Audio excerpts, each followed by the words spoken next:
अगर आप एक शादीशुदा लेडी हैं और आप खुश हैं कि आपके पास इतना अच्छा हस्बैंड है, इतने अच्छे बच्चे हैं, एक हैप्पी फैमिली है और आपका कोई मेल फ्रेंड है जिससे आप अभी मिली हैं और आप उससे बात करती हैं और आपको उससे बात करना पसंद है और आपको लगता है कि बात करने में क्या बुराई है, सिर्फ बात ही तो करती हूँ, तो फिर आप सावधान हो जाएं।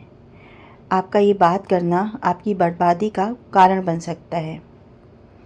अगर ये बात हस्बैंड को पता लगे कि उसकी वाइफ का इंटरेस्ट किसी दूसरे आदमी से बात करने में ज़्यादा है, तो आपको लगेगा कि यार कहाँ और क्या मिस हुआ। तो चलिए चलते हैं आज के रियल इंसिडेंट की तरफ। एक फैमिली है जिसमें एक हस्बैंड है, वाइफ है और एक 5 साल की बच्ची है। दोनों की अरेंज मैरिज हुई। दोनों में बहुत प्यार, एक दूसरे के लिए इज़्ज़त थी। दोनों दोस्तों की तरह रहते थे। वाइफ जिस कंपनी में जॉब करती थी वहाँ एक लड़का ट्रांसफ़र होकर आता है। लड़का बहुत टॉकेटिव है। दोनों में नंबर एक्सचेंज हुए। क्योंकि एक ही ब्रांच में काम करते थे तो ये तो होना ही था। यहाँ तक तो सब कुछ सही था, लेकिन उसके बाद टेक्स्ट मैसेज होने लगे, व्हाट्सएप पे बात होने लगी। हस्बैंड को बताया कि उसकी वाइफ भी बहुत अच्छी लेडी है, एक ज़िम्मेदार माँ है, एक बहुत अच्छी वाइफ है, इसलिए उन्हें कभी डाउट ही नहीं हुआ। एक्चुअली ये जो हस्बैंड हैं इनकी ऐसी जगह जॉब है जहाँ इनको जॉब टूर पे जाना पड़ता था। जब ये नहीं होते थे तो रात भर इनकी वाइफ उस लड़के से मैसेज पे बात करती थी, बल्कि फ़ोन पर ही बात करने लगी थी। फिर एक बार उस लेडी ने बोला कि आज तो मेरे घर आना, साथ में मिलके खाना खाएंगे। डिनर करते करते लेट हो गया और वो लड़का घर पर ही रुक गया। अब जब भी वो हस्बैंड अपने ऑफिशियल टूर पे जाते तो वो लड़का इनके घर आ जाता और वहीं रुक जाता। अब ये सिलसिला ऐसे ही चलता रहा। एक बार ये जो हस्बैंड हैं ये बताते हैं कि वे उनका एक टूर कंफर्म हुआ, टिकट आने जाने की कंफर्म थी। इन मैडम ने ये सारा प्लान अपने उस जो बॉयफ्रेंड है, जो लड़का है, उससे शेयर किया और बताया कि इन दिनों मेरे हस्बैंड घर पर नहीं होंगे, तुम मेरे घर पर ही आकर रुक जाना। ट्रेन क्योंकि रात की थी सो प्लान ये हुआ कि तुम आज ही रात आ जाना। लेकिन उधर हस्बैंड लेट हो गए, रास्ते में बहुत जाम था और उन्हीं सब चक्कर में उनका फ़ोन गिर गया और गिर के उसकी स्क्रीन टूट गई। ट्रेन भी मिस हो गई। अब उनके पास घर लौटने के अलावा और कोई रास्ता ही नहीं था, सो वो घर के लिए निकल गए। स्टेशन से पे फ़ोन टूटने की वजह से उनका कोई घर पे कोई कांटेक्ट ही नहीं हो पा रहा था। उधर उनकी वाइफ भी फ़ोन ट्राई कर रही थी ये कंफर्म करने के लिए कि उनके हस्बैंड ट्रेन से निकल गए या नहीं निकल गए। उस लेडी ने कई बार फ़ोन ट्राई करा। जब फ़ोन नहीं मिला तो उन्होंने उस लड़के को बुला लिया और ये सोचा कि अब मेरे हस्बैंड ट्रेन में चले गए होंगे और नेटवर्क इशू होने की वजह से शायद बात नहीं हो पा रही होगी। अब ये लड़का घर आ गया। उधर हस्बैंड भी जो थे वो भी घर के लिए लौटने लग गए। अब ये सारा सिलसिला चल ही रहा था। जब वो घर आए तो उन्होंने डोरबेल बजाई। लेडी ने सोचा कि इतनी रात को डोरबेल कौन बजा रहा है। उसने डोर ओपन किया, देखा तो उनके हस्बैंड खड़े थे। हस्बैंड को देखकर वाइफ एकदम परेशान हो गई और रोने लगी। ये देखकर हस्बैंड भी बहुत घबरा गए कि इसी बीच वो लड़का भी आ गया। अब वो भी डर गया और हस्बैंड को समझ नहीं आ रहा था कि ये लड़का इतनी रात को मेरे घर में क्या कर रहा है। तभी वाइफ के ने जो था उनके पैर पकड़ लिए और रोते हुए बताया कि ये मेरा फ्रेंड है, मुझसे गलती हो गई है, मुझे माफ़ कर दो, आप इसे कुछ मत कहना।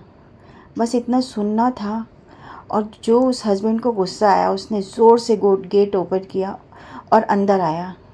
वो बताते हैं कि मैं इतने गुस्से में था कि मैंने अपनी वाइफ को बहुत मारा। जब उस लड़के ने ये देखा तो उसने भी मेरे पैर पकड़ लिए और उसने कहा, भैया मुझे माफ़ कर दो, मेरा करियर ख़राब हो जाएगा, मेरी लाइफ ख़राब हो जाएगी, मैं आपकी लाइफ से चला जाऊंगा। वो ऐसा इसलिए कह रहा था क्योंकि वो जो हस्बैंड हैं उन्होंने पुलिस की धमकी दी थी। इतना सब होने पर भी मुझे मेरी बेटी का ख़याल आया। तब मैंने सोचा कि इसका क्या होगा, इसके फ्यूचर पे इन सब बातों का क्या असर पड़ेगा। अब जो ये हस्बैंड हैं ये थोड़ा काम होकर उस लड़के से मोबाइल मांगते हैं, उसका पासवर्ड मांगते हैं मोबाइल का, उसके सारे सोशल मीडिया अकाउंट का पासवर्ड मांगते हैं, सब कुछ चेक करते हैं, सारी चैट चेक करते हैं और सारी चैट और पिक्स सब डिलीट करते हैं और उस लड़के को हाथ तक नहीं लगाते। लेकिन उन्होंने उसका जो मोबाइल था अपनी वाइफ को दिखाया कि देखो, जैसी बात ये तुमसे करता है वैसे ही ये बात 2 और लड़कियों से करता है। ये सब कुछ कट कॉपी पेस्ट ही करता है। इसको तुम में या किसी और में कोई इंटरेस्ट नहीं है, ये सिर्फ टाइम पास कर रहा है। बस लड़कियां अलग होती हैं।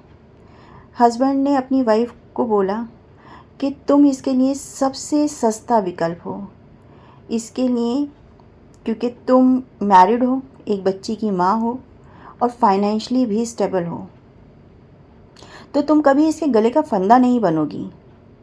क्या तुम ये घर, ये बच्ची छोड़ोगी? नहीं, ये बात ये जानता है। अब जो ये हस्बैंड है, इसके जो सेकंड थॉट आता है, ये कहता है कि मैं बस यही चाहता हूँ कि मेरी वाइफ बहुत अच्छी है, वो बस रास्ता भटक गई है, वो बस वापस आ जाए। उसने 10 साल मेरे घर को दिए हैं बहुत ईमानदारी से। अभी इसी गुस्से में उसको फिर से एक तीसरा थॉट आता है और वो कहता है कि इस पॉइंट पे जो है वो हस्बैंड सोच रहा है कि क्यों ना मैं इस जो ये लड़का लड़की है, मतलब जो इसकी वाइफ है, जो ये इसका फ्रेंड है, मैं इसको पुलिस के हवाले कर दूं। लेकिन फिर वो सोचते हैं कि इस बात का तो सीधा असर मेरी बच्ची के फ्यूचर पे पड़ेगा। मेरी बच्ची को ये लोग, ये समाज हमेशा यही ताने देंगे कि तुम्हारी माँ जो थी वो कैरेक्टरलेस थी, और मुझे भी नीचा दिखाने में कोई कसर नहीं, मतलब कोई कसर बाकी रखेंगे ही नहीं। फिर ये कहते हैं कि मुझे फिर ये सोच के मेरा दिल करता है कि मैं दोनों को मार दूं, या फिर अपनी वाइफ को मार दूं और ख़ुद को पुलिस के हवाले कर दूं। फिर मुझे अपनी बच्ची का यही ख्याल आता है कि इसकी माँ तो मर जाएगी और बाप जेल में चला जाएगा माँ की मर्डर के इल्ज़ाम में, फिर मेरी बच्ची को कौन देखेगा। ये फिर सोचते हैं कि अगर मैं अपनी फैमिली से बात करूं, अपनी वाइफ की फैमिली से बात करूं, या फिर अपने दोस्तों से बात करूं, तो उनको ये सारी बातें बताऊं, फिर कहते हैं कि वो लोग क्या सोचेंगे कि इतने साल तुम अपनी वाइफ को समझ ही नहीं पाए, पहचान ही नहीं पाए कि वो कैसी औरत है। इस हस्बैंड ने अपनी वाइफ को दूसरा मौका दिया। उसने कहा कि मैं तुम्हें अपनी बच्ची के लिए माफ़ करता हूँ। वाइफ ने भी अपनी गलती की माफ़ी मांगी। उन्होंने कहा कि मुझसे बहुत बड़ी गलती हो गई है, मैं अपनी पूरी ज़िंदगी में ऐसा कभी कुछ नहीं करूँगी, मैं इस बात का तुम्हें वचन देती हूँ। सबसे बड़ी बात जो इस हस्बैंड ने कही, जो लास्ट में इनके जो वर्ड थे जो इन्होंने बताया, वो वाकई दिल को छूने वाले थे। उन्होंने बोला कि ये जो एक्स्ट्रा मैरिटल अफेयर होता है, ये सोशल मीडिया पे, सीरियल में, या फिर नाटकों में, या फिर स्क्रीन पे बहुत अच्छे लगते हैं। एक्चुअल ज़िंदगी में ये सिर्फ घर, रिश्ते और इंसान को बर्बाद कर देते हैं। इंसान को अपनी, उसकी जो आत्मा है उसको गिलानी से भर देते हैं, और सिवाय बर्बादी के और कोई रास्ता नहीं होता। तो हर हाल में जो ये एक्स्ट्रा मैरिटल अफेयर हैं, चाहे वो लड़के के हों या लड़की के हों, सब बर्बाद ही करने के होते हैं। अभी जो सोसाइटी में ये चल रहा है ये बहुत गलत है, ये बहुत गंदा भी है, और हमने एंड ऑफ द डे यही देखा है कि इसके रिज़ल्ट बहुत ख़राब होते हैं। या तो लड़का मर जाता है, या लड़की मर जाती है, या मार दिए जाते हैं। अभी बीच में आप लोगों ने राजा रघुवंशी का केस भी सुना होगा कि कैसे उसको मार दिया गया बिना किसी गलती के। ऐसे ही वो बीच में आपने मेरठ वाला केस भी सुना होगा कि कैसे उसको एक ड्रम में बंद कर दिया गया, उसको मार दिया गया, और वो लेडी खुद जेल में है। अब उसका बच्चा, ना तो माँ ही मिल पाई उसे, ना ही बाप ही मिल पाए उस बच्ची को। कसूर ना बाप का था ना बेटी का था। तो सिर्फ हमें अपने कैरेक्टर पे, अपने आप पे ध्यान देना चाहिए। अपने कैरेक्टर को इतना मजबूत रखना चाहिए कि चाहे कोई भी आए जाए, हमें फ़र्क नहीं पड़ना चाहिए। जो अगर आप ये सोचते हैं कि आप इतनी खूबसूरत हैं, आप इतनी अच्छी हैं कि आपको देख के, आप 2 बच्चों की माँ हैं और 1 बच्चे की माँ हैं, और आप इतनी अच्छी लग रही हैं कि कोई भी आपको देखेगा तो आपको देख के पागल हो जाएगा, तो ऐसा बिल्कुल नहीं है।